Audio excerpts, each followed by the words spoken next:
Jesus is teaching and preaching about discipleship, righteousness, and the kingdom of heaven.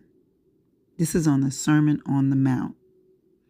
Discipleship, for review, is a personal, lifelong, obedient relationship with Jesus Christ in which He transforms your character into Christ likeness and changes your values into kingdom values and involves you in His mission in the home, the church, and in the world. It's the discipline to live the way God had in mind.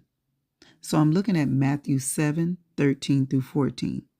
Now, the imagery alone is provocative and intimidating. There is this infamous fork in the road.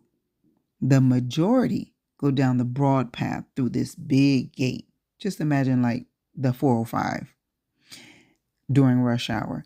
And only a few take the narrow path.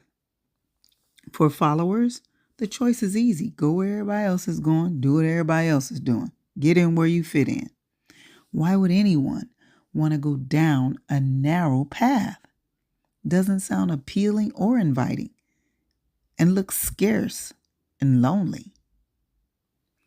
Jesus helps us weigh our options. And at some point, we all must choose a path and how we want to live.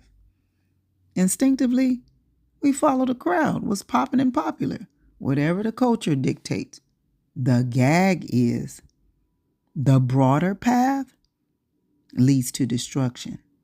On the contrary, the narrow path is hard. It's a hard road. It's countercultural, sacrificial, oftentimes lonely, pressing your way through the opposition.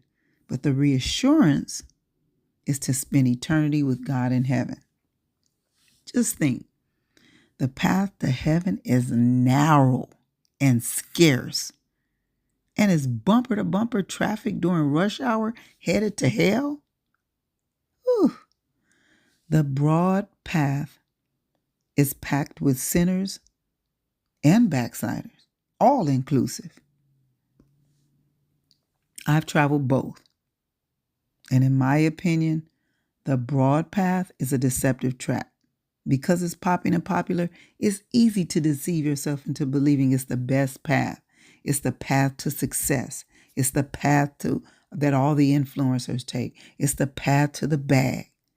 But it leads to loss, pain, trauma, and destruction, which is defined as causing irreparable damage and or death. One thing's for certain, two things for sure. After experiencing the broad path, I'll take the narrow for 200, Alex. To Jesus, the way, the truth, and the life. Be blessed.